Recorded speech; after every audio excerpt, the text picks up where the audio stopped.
Sir, Honorable Speaker, sir, I have an unstarred question.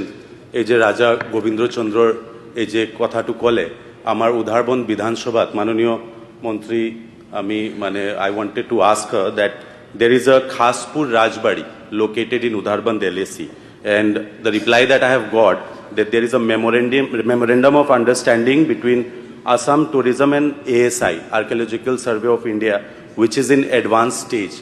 But since the memorandum is not getting done, due to that place is getting ruined, deteriorating every day. And there are a lot of land disputes also. Many state government projects are not being, we are not able to implement it, like Jagannath Mandap, because there is a tea garden also close by, Patimara Tea Estate.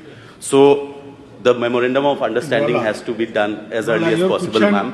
Our last 3 বছৰত কোনো fund ইয়াতে sanction হোৱা নাই, এই কাৰণে মই মানুহ আপোনাৰ question to not related with the না, it was with the Kachari kingdom, it's related with that, sir. He has mentioned that, এই কাৰণে মই কৈ আছো, sir.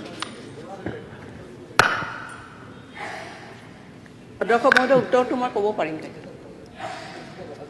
অসমৰ মাননীয় মুখ্যমন্ত্ৰী ডাঙৰীয়াৰ সদিচ্ছাত আমি ASIৰ লগত এখন মেমৰেণ্ডাম অফ আণ্ডাৰষ্টেণ্ডিং কৰিবলৈ গৈছোঁ। প্ৰায় 54টা মনুমেণ্ট আছে অসমত। এনেকুৱা ধৰণৰ প্ৰত্নতাত্ত্বিক বিভাগৰ বহুতো আচলতে গুৰুত্বপূৰ্ণ মনুমেণ্টবিলাক আছে, কিন্তু তেওঁলোকৰ অনুমোদন সাপেক্ষেহে আমি কামখিনি কৰিব পাৰোঁ। সেইকাৰণে অসম টুৰিজিমে তেওঁলোকৰ লগত আমি এখন MOU চাইন কৰিবলৈ গৈছোঁ, আৰু তাৰপিছত তাত সামগ্ৰিকভাৱে সেই অঞ্চলটোৰ যিবিলাক টুৰিজিম ইনফ্ৰাষ্ট্ৰাকচাৰ গঢ় দিব লাগে সেইখিনি গঢ়ি উঠিব। গতিকে মই বিধায়ক ডাঙৰীয়াক সেইখিনিয়ে কৈছোঁ যে ভৱিষ্যতে আমি এই MOUখন চাইন হোৱাৰ পিছত তাত টুৰিজিমৰ কাৰণে যিখিনি ইনফ্ৰাষ্ট্ৰাকচাৰ লাগে তাত গঢ়িবৰ কাৰণে এটা পৰিৱেশ সৃষ্টি হ'ব।